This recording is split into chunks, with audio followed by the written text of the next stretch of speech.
Nous sommes de retour après la pause et on est encore avec M. Yves Germain, préfet de la MRC d'Autriche. Monsieur Germain, on se parlait en pré-entrevue, mais il y a quelque chose qu'on va parler, je pense, tout en priorité pour l'oublier. Vous voulez qu'on parle des organismes communautaires, de l'implication de la MRC versus Oui, la pandémie? Je pense que c'est un gros point que vous voulez nous amener là, pour 2020. oui, absolument. Parce que là, on sait que la pandémie a affecté une large part de la population là, qui était déjà un peu démunie. Puis les gens démunis se sont retrouvés encore plus démunis. En plus d'une augmentation de clientèle de gens qui tombaient, par exemple, dans le surchômage, qui n'avaient plus d'emploi. Donc, nos organismes communautaires qui s'occupent justement de ces clientèles-là, autant au niveau des personnes âgées, des familles, se sont retrouvés avec une demande accrue et en plus avec des difficultés supplémentaires. Donc, malgré que les gouvernements ont fait beaucoup de programmes, hein, ça a été rapide, Centraide, et au niveau même des députés, ils ont eu des sommes pour redistribuer aux organismes. Rapidement, à la MRC, le Conseil des maires a décidé de prendre un 100 000 de ces fonds régionaux, parce qu'on reçoit des fonds du ministère là, pour différents programmes, où on peut être discrétionnaire. On a appliqué un fonds de 100 000 immédiatement avec un comité de juges là, pour juger les projets. On a avisé nos organismes qu'on pouvait être une aide de dernier recours. Donc, s'il n'y avait aucun programme gouvernemental dans lequel ils pouvaient aller chercher du financement, on pouvait venir en aide aux organismes. Puis on l'a tout dépensé, le 100 000, là, on vient de faire les derniers projets. Ça allait jusqu'à acheter des paniers de plastique, par exemple, pour faire de la livraison de denrées, parce que les sans-prêtres ne payaient pas ça. On a aidé à payer du matériel informatique pour faire du suivi de commande, par exemple. On a payé, par exemple, de l'aménagement pour des maisons pour la famille, des gens qui avaient besoin de plus d'espace. Donc, ce sont tous des projets qui ont aidé la communauté et qui ont été autorisés très rapidement. Donc, il y avait peut-être une semaine ou deux là, de délai là, à partir de la demande jusqu'à l'acceptation. Donc, je suis fier de ça parce qu'on a réagi très rapidement là-dessus. Parce qu'il faut quand même spécifier que la MRC d'Autriche couvre un très grand territoire. C'est pas beaucoup de municipalités, mais physiquement, c'est quand même Oui, très vaste. Hein. Vous êtes d'accord avec moi quand on parle jusqu'à Saint-Idance puis tout ça?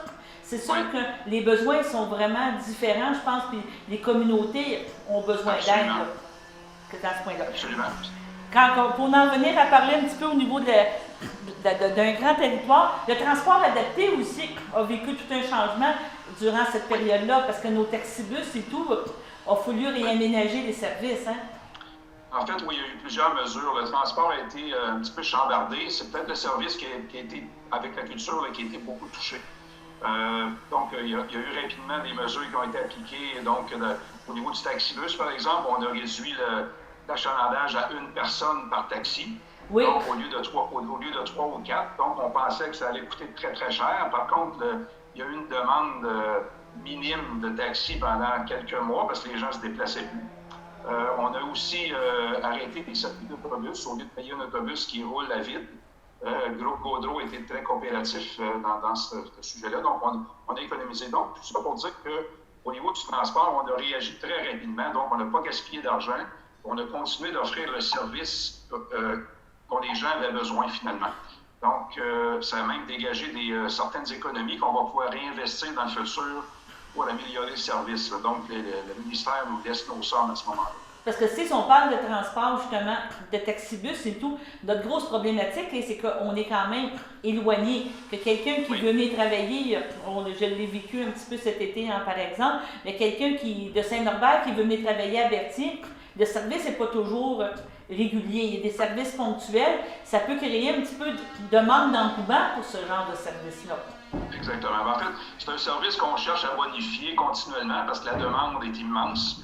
Je demeure dans le Nord, moi aussi, puis on le sait, je l'entends parler par les citoyens. Donc, c'est encore perfectible, mais on est quand même assez bien équipé par rapport à d'autres MRC. En comparaison, je peux vous le dire, là, de certitude, là, pour avoir parlé à d'autres préfets, là, je pense qu'on est même avantagé à certains endroits là, comme couverture de territoire. Est-ce que c'est quelque chose que la MRC veut développer de plus en plus? Parce qu'on parle d'économie d'énergie, de transport comme ça, qui est peut-être une des solutions là, pour enlever des gaz à effet de serre. Est-ce que c'est quelque chose que la MRC croit, que vous pensez qu'on devrait s'en aller de plus en plus vers ça? Oui, en fait, toujours dans les limites du possible au niveau financier, parce que c'est financé en grande partie par des subventions, on le sait. Donc, pour que les usagers paient le moins cher possible, puis les territoires sont grands. Mais à chaque année, moi, depuis que je suis là, je le vois à la MRC, là, puis je l'ai constaté sur le terrain, on augmente, je dirais, la couverture à chaque année. Et il faut y aller graduellement. Il faut que l'achalandage se fasse également, parce que les ministères ne nous donnent pas l'argent si l'achalandage n'est pas là. OK. Donc, il faut y aller graduellement, mais définitivement, oui. Il y a un désir toujours d'améliorer le service, puis c'est le propre service de transport. Là, je pense que c'est comme un peu, c'est le pain et le beurre. Là, donc, il faut y aller avec ce que les gens ont besoin. Puis si on n'offre pas, bien, les gens ne prennent pas. Donc, il faut y aller de façon progressive, mais ça se fait chaque année. OK. Si on peut parler d'un autre sujet, la sécurité incendie, à ce niveau-là, la MRC, on pourrait dire, est en plein développement. Là.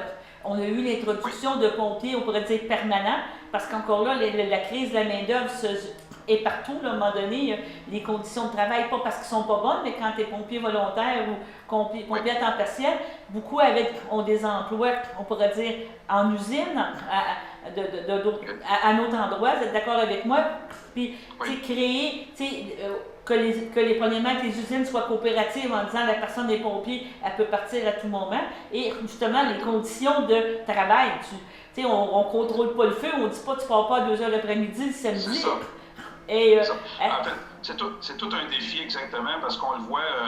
Bon, premièrement, les normes se raffinent tout le temps au niveau du service incendie, donc ça devient de plus en plus complexe et dispendieux.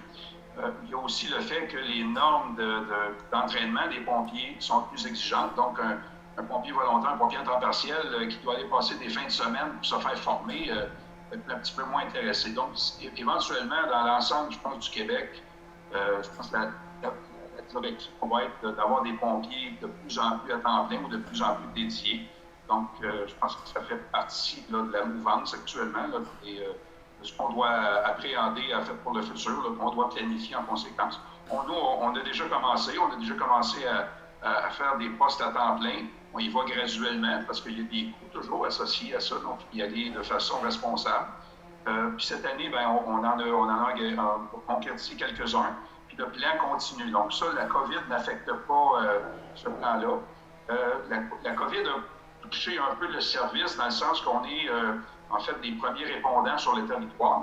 Et puis, pendant une certaine période, à cause justement de la propagation du virus, les pompiers ont été exemptés de faire le rôle de premier répondant pendant quelques mois, mais là, c'est recommencé maintenant. On entend parler des répondants aller sur les incidents là, à l'autoroute, des choses comme ça, parce qu'il y a des formations qui sont données là, en des incarcérations, là, je pense. Je ne sais pas si j'ai dit le bon terme. Mais je pense que c'est important aussi la formation, comme vous dites, des pompiers. Il faut être conscient que c'est plus une job qu'on fait pour le plaisir. Il faut quand même l'apprentissage des machines. J'ai eu la chance, vous m'avez fait monter dans la fameuse échelle quand vous avez reçu votre nouveau camion de service incendie. Puis, tu n'apprends pas ça demain matin. Là, il y a encore beaucoup d'électronique, il y a encore beaucoup de choses qu'il faut avoir une bonne formation. Puis je pense que M. Brazeau fait très bien ça aussi. Là. Oui. En fait, quand je vous disais d'entrée de jeu, je ne sais pas si on était en nombre ou pas, là, que la MRC d'Autrey est une référence au Québec, puis on se le fait dire dans beaucoup de domaines. Puis le service incendie, c'en est un. Donc, moi, j'ai été témoin. M. Brazeau a été demandé sur des conférences ailleurs au Québec. Et puis, les gens, je pense, sont conscients qu'on a un pas d'avance là, en termes d'organisation et de sophistication au niveau incendie dans d'Autrey. Donc, on est assez bien pourvu à cet effet-là.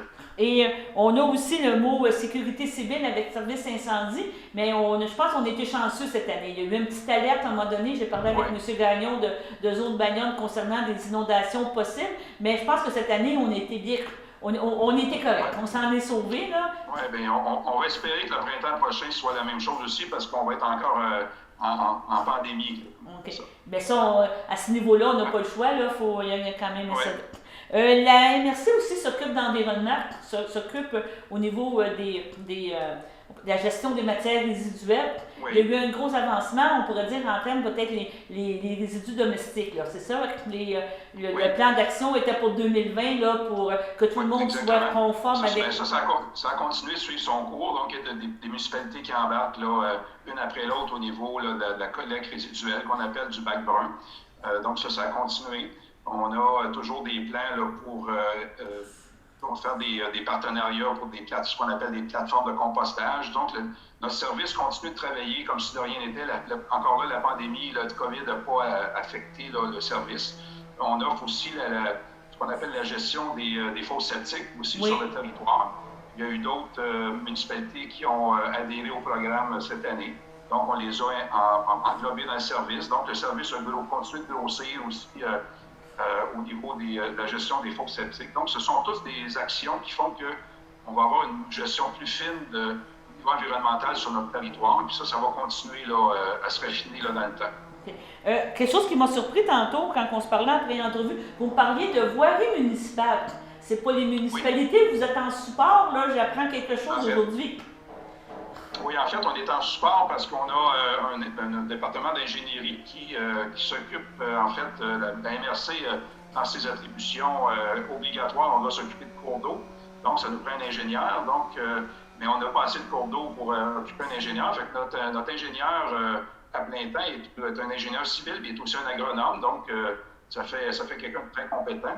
Et ça fait plusieurs années qu'on offre aux municipalités, surtout aux petites municipalités, l'assistance de génie civil. Au lieu d'engager une firme externe qui ne connaît pas la municipalité, qui ne connaît pas le territoire, donc tous les plans, les devis peuvent être faits par notre ingénieur maison, mais c'est pour frais des municipalités. Donc, par exemple, comme moi, comme maire de Saint-Didas, lorsqu'on veut faire des programmes d'investissement au niveau voirie, on paye l'ingénieur de la MRC pour venir gérer les travaux, préparer les dossiers, soumettre les demandes de subvention au ministère. Donc, c'est fait par le département d'ingénierie. Cette année, je dois vous dire que je connais les employés là, personnellement, puis ils commençaient à discerner à un moment donné parce qu'il y a eu 2 fois plus de projets qu'habituellement. Donc, il s'est fait énormément de projets sur le territoire parce que les gouvernements ont dégagé des sommes. Et on a beaucoup de municipalités qui en ont profité. Et c'est aussi grâce au professionnalisme et à la célébrité de notre département d'ingénierie. On a un autre employé qui se joint à nous. On a un étudiant qu'on a engagé en surplus. Donc, ça vient tout juste de se terminer les travaux là, il y a quelques semaines. Il y a combien d'employés? Je ne vais pas vous mettre en bord, mais il y a combien d'employés à la MRC? Parce qu'on ne les voit pas tous. Je vous le dis là, sur un chiffre là, rapidement. Là, on calcule tous les employés, également les pompiers à temps partiel, temps plein. On n'est pas loin d'une centaine d'employés. C'est une bonne entreprise, autrement dit. Ça ne paraît pas quand on voit. Et exactement. Juste un dernier petit point. Vous avez fait des belles rénovations dans la bâtisse aussi en 2020. Oui. Vous avez réaménagé vos locaux. Je pense que c'était un petit peu... C'est comme on pourrait dire dû, là. Vous avez pris, à cause de 100 employés, il fallait avoir un petit peu de redéploiement. C'est un bel investissement, là. Mais là, les employés ne l'utilisent pas beaucoup, là. C'est ça qu'on comprend. En fait, ça use pas beaucoup les tapis, je vous le dis, là. C'est sûr et certain, puis ça coûte pas cher de ménage. Donc, on est très content de ce qui c'est du produit final, là, en bout de ligne. Et ça a amélioré l'atmosphère au niveau des employés. Là. Quand on a un bel environnement, c'est plus agréable de travailler. Mais effectivement, on n'a pas pu en profiter. La salle des maires n'a pas servi encore. On n'a pas eu l'occasion d'occuper nos locaux parce qu'au moment où on rénovait, il fallait aller faire nos sessions à l'externe. Puis c'est la municipalité de Sainte-Geneviève qui nous a accueillis dans ses locaux pendant quelques sessions. Là, la COVID a commencé immédiatement après ça. Donc, effectivement, il reste encore des choses à améliorer là, dans le système de chauffage là, qui a besoin d'amour aussi un petit peu, mais tout est planifié là, dans les budgets. Okay. Donc, on va faire une dernière pause, puis on va parler de comment vous envisagez 2021. Okay. Parfait, merci.